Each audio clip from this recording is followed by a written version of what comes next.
Salut à tous, aujourd'hui dans cette vidéo je te présente les actions que je vais suivre au mois d'octobre 2024 en bourse et donc bien évidemment on va regarder ensemble un petit peu les marchés, comment ils sont comportés ces derniers temps et puis on parlera évidemment des rendez-vous du mois puisqu'il y en aura pas mal et ça va être un mois d'octobre assez chargé. D'ailleurs tu peux en profiter aussi pour mettre un petit like à la vidéo, ça permet de soutenir la chaîne et je te remercie grandement.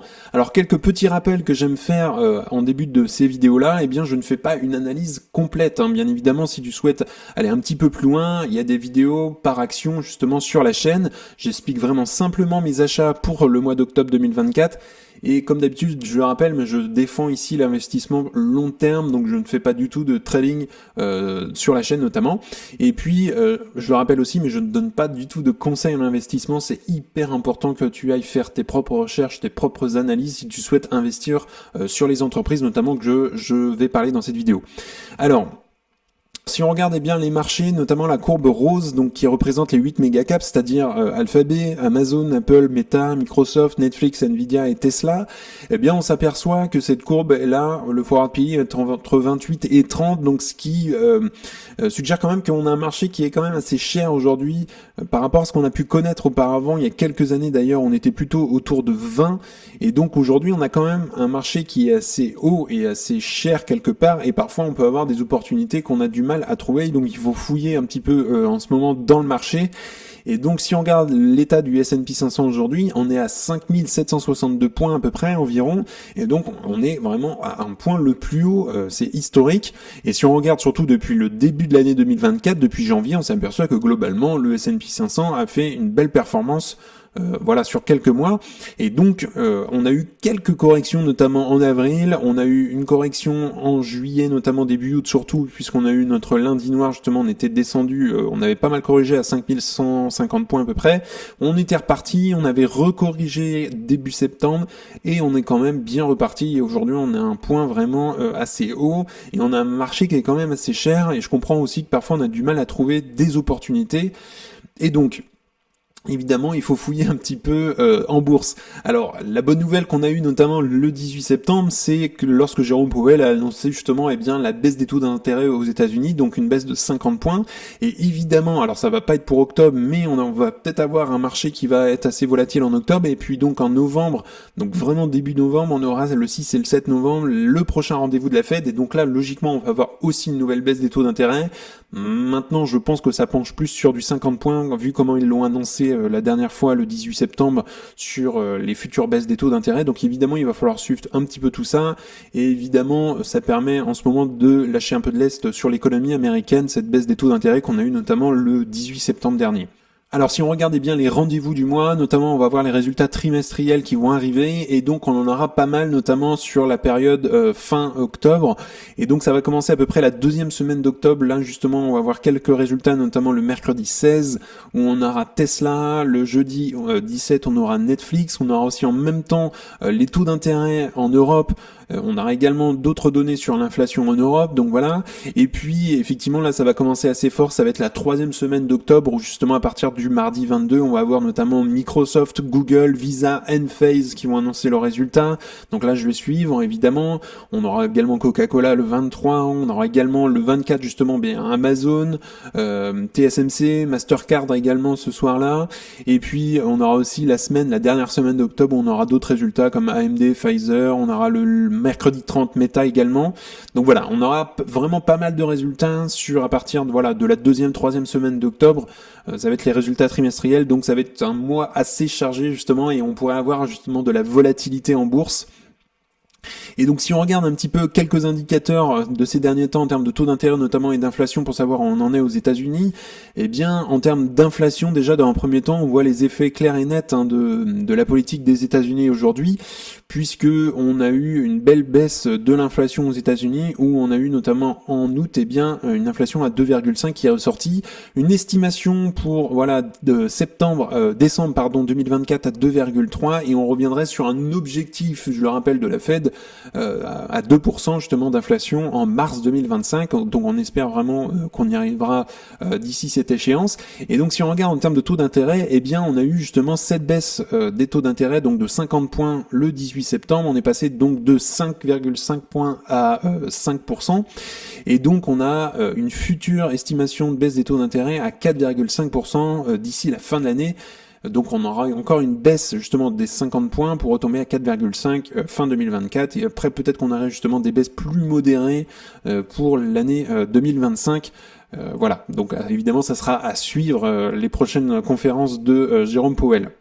Alors maintenant on va regarder les actions que je vais suivre ce mois-ci en bourse. La première, eh bien, ça va être Celsius. Donc Celsius, c'est une entreprise basée aux États-Unis. D'ailleurs, j'ai fait une vidéo sur l'entreprise très récemment sur la chaîne, donc d'ailleurs vous pouvez la voir aussi.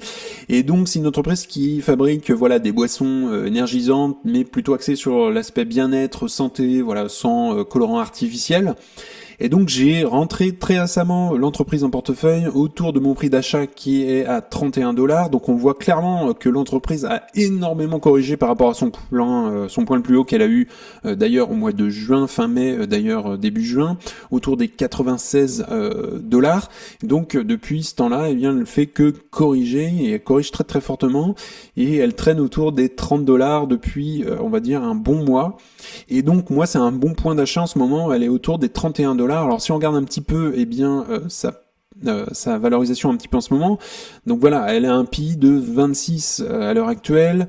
Bien évidemment, elle verse pas de dividendes, c'est une entreprise qui est très jeune. Elle a des marges brutes autour de 50%, une marge nette aujourd'hui autour de 18%. La croissance annuelle du chiffre d'affaires est assez importante puisque c'est une entreprise qui a pas mal accéléré son chiffre d'affaires, surtout depuis 2021. Et on a eu un chiffre d'affaires à plus d'1 milliard $ en 2023. Évidemment, en termes de free cash flow, c'est une entreprise qui perdait de l'argent ou qui en gagnait vraiment très très très peu, mais qui en gagne surtout maintenant depuis 2022. Donc elle est positive, c'est-à-dire le free cash flow, c'est ce qui reste vraiment à la fin dans l'entreprise après une fois que tout était payé, c'est-à-dire le cash vraiment disponible. Et donc on voit une accélération depuis 2022, eh bien des free cash flow, donc ça c'est tant mieux. Le ROCE aujourd'hui a tendance à être amélioré et ça c'est tant mieux aussi, 9,42 en 2022, 9,83 en 2023. Donc voilà, on a vraiment pas de dette du tout, elle est capable de rembourser sa dette surtout en moins de 3 ans et c'est vraiment très bien. Évidemment, elle a des actions qui sont voilà, elle émet des actions, donc évidemment fait gonfler son capital et elle dilue l'actionnariat, c'est quelque chose que j'aime pas trop, mais c'est une entreprise assez jeune, et donc évidemment j'ai investi dessus pour bien d'autres raisons aussi, et puis la marge du free cash flow qui est en amélioration, surtout depuis 2022, on l'a vu aussi tout à l'heure, hein, 15% en 2022, et puis 9% en 2023, donc voilà, c'est une entreprise évidemment qui va pas représenter 15% de mon portefeuille aujourd'hui, mais je vais construire tout doucement bien ma position. Évidemment, c'est une entreprise qui est aussi volatile en bourse, donc ça peut très vite chuter comme ça peut très vite remonter. Donc c'est une entreprise qui est pas faite pour tout le monde, donc si ça t'intéresse, je t'encourage vivement à aller faire tes analyses sur Celsius. Deuxième entreprise que je vais suivre en bourse, ça va être Google. Donc Google, je l'avais renforcé un petit peu autour des 150 $, il y a quelques semaines d'ailleurs, et donc évidemment ma position aujourd'hui est assez importante sur Google, mais j'aimerais évidemment encore la renforcer puisque j'ai vraiment des fortes convictions sur l'entreprise et la croissance aussi à venir. Et donc aujourd'hui on est autour des 165. Elle avait corrigé justement début septembre, mais c'est là que je l'ai renforcée à ce moment-là sur les 150 $. Et puis elle est pas mal remontée. Donc évidemment si elle rebaisse, ce qui est possible aussi, hein, mais comme pas du tout, elle pourrait évidemment remonter. Évidemment, je en profiterai pour renforcer Google.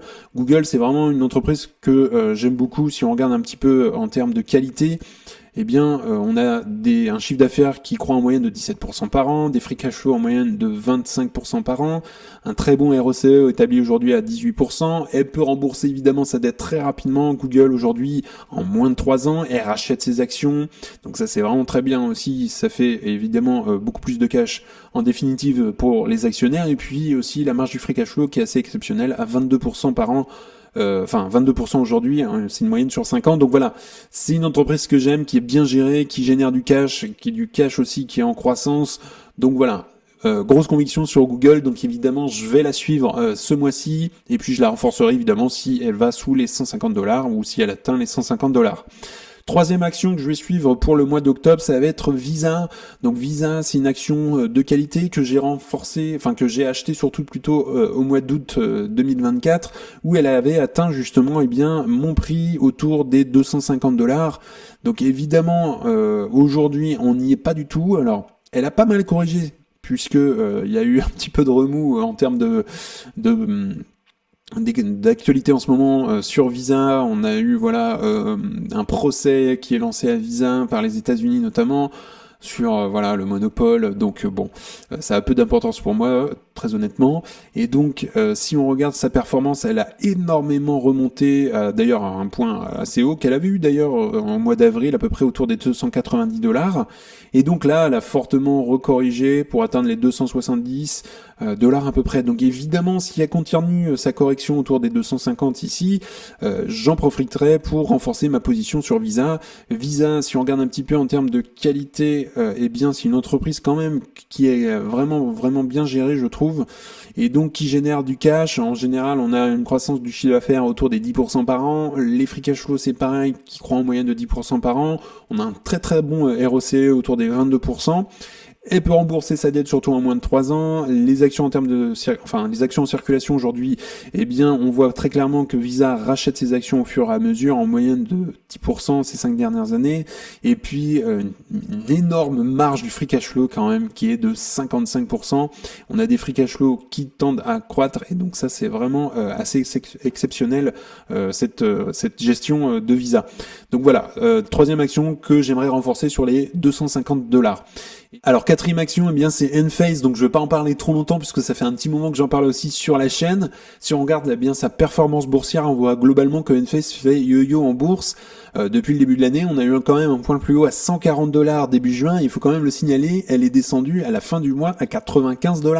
Donc voilà, c'est une entreprise qui est quand même assez volatile en bourse, qui est pas faite pour tout le monde. D'ailleurs, je la mettrais aussi un petit peu dans le même panier que Celsius. Et aujourd'hui, eh bien, elle est à 113 $, donc on n'est pas si loin de mon prix cible, mais je vais pas la rentrer en ce moment en portefeuille, puisque je l'ai déjà aussi. Donc je suis plus attentif, plus rigoureux aussi sur, eh bien, mes prix d'achat. Évidemment, si je l'avais pas aujourd'hui, peut-être que je me poserais la question de commencer à la rentrer en portefeuille.